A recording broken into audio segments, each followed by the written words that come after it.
Spanish-American War. So now we're going to get through some little things, move through it quickly. Heck, it only lasted 3 months, right? So as we talked about, Teller Amendment, we're not going to brand Cuba. We're going to leave them alone. Let them do their own little thing, okay?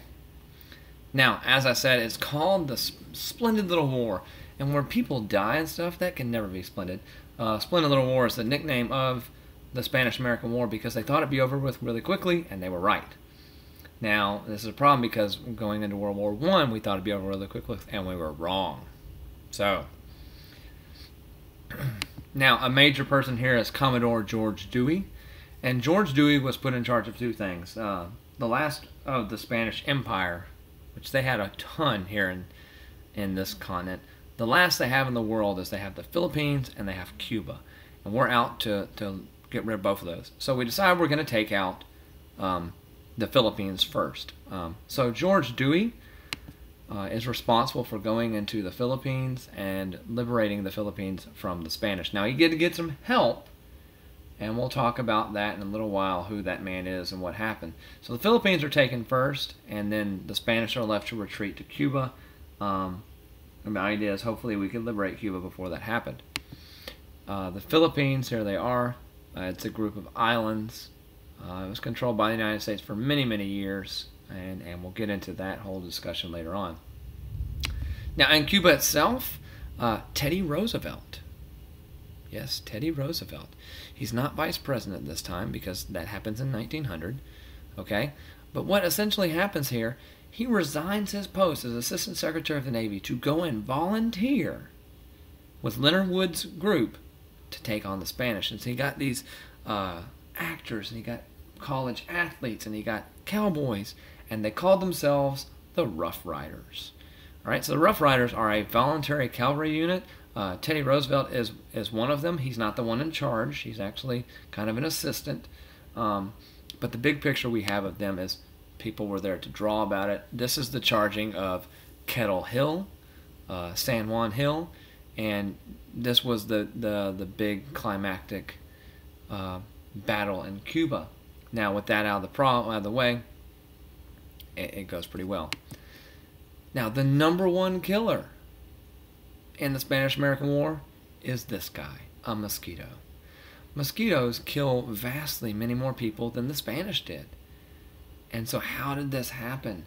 It was because of a disease that they carry, and that is called yellow fever. Now, here are the symptoms of yellow fever in case you ever get bit by a mosquito and you want to know. Red eyes, fever, vomiting, muscle aches, jaundice, which I'll show you what jaundice is in a second, bleeding out of your orifices, that be your eyes, mouth, nose, ears, etc., and whatever that is down at the bottom, basically means your organs are going to kind of work a little worse, okay?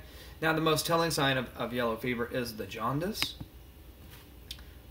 This is jaundice. So this is a normal child. You have to see this kind of clearly, and you can see how there's a yellowing of the skin more or less, and in the eyelids. When a baby is born, they actually test the children for jaundice, and you'll understand what it means.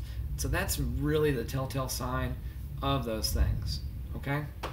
Now, if we want to figure out how to do this, we have to figure out how to cure this. Now, the military doctor who did is Dr. Walter Reed.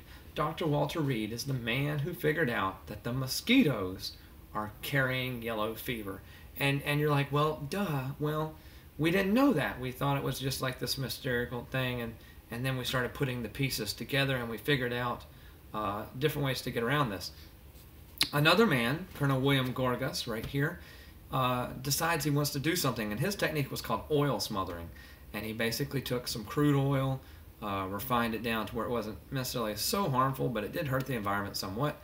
He would cover the tropical areas near bays and then all that in the oil, and the mosquitoes were attracted to oil. Mosquitoes are attracted to oil in your skin, which is why when you're outside and you're sweating, you naturally have oily skin, and they'll come and bite you. Mainly they're going to go after legs, arms, face, because that's where the oil is heaviest. And so oil smothering is a technique used to draw in mosquitoes, and it works pretty well. But as I said, it does kind of hurt the environment. Now, Spanish-American War is over at this point. Remember, we're not going to add Cuba, but we do get something, right? We gain 3 territories, okay? So first off, we gain the Philippines, right here, right? We gain Guam, and lastly, we gain Puerto Rico, which that would be here. Philippines are here, Guam's here, Puerto Rico's here. Of course, Panama Canal, but that comes later on, okay? So these are all made territories of the United States. I guess you could call it empire if you want to, right? And their territorial gains. Now, the big idea here, now will he let go? Do you think you know him? The United States is getting bigger. You can see Guam, Hawaii, Philippines, all these different things on here as well. Remember, we said we're not going to annex Cuba, but we did do something. We replaced the Teller Amendment with something called the Platt Amendment. And so the Platt Amendment said we're not going to annex Cuba, but here's the things that has to happen. Number one, we want a military base, and we'll talk about that infamous military base in a minute. Number two, we're going to have U.S. interests there. We're going to have U.S. businesses. And number three, anytime those interests are threatened or Cuban independence is threatened, we will come and get involved. And that's basically what this is saying here in Spanish. It says the government of Cuba consents that the United States can exercise the right to intervene for the conservation of Cuban independence. But it's also about businesses. And so that's the Platt Amendment. There it is. Now, the infamous military base we got, right? Going back to this, protect them, make them like that. We do necessarily kind of brand them. The U.S. naval base we got is at Guantanamo Bay. This is the same one that if you've seen Zero Dark 30, where they have waterboarding, which is this right here, which was a controversial use for terrorists. They tie him to a board towel, basically pour water on him, and it gives the illusion that he's more or less drowning. And so it came under fire there. They've recently decided they're going to give it up. Now, that is the Spanish-American War in a nutshell. Now, there is one thing we have to talk about, and that is the Philippines, because they are something completely different entirely.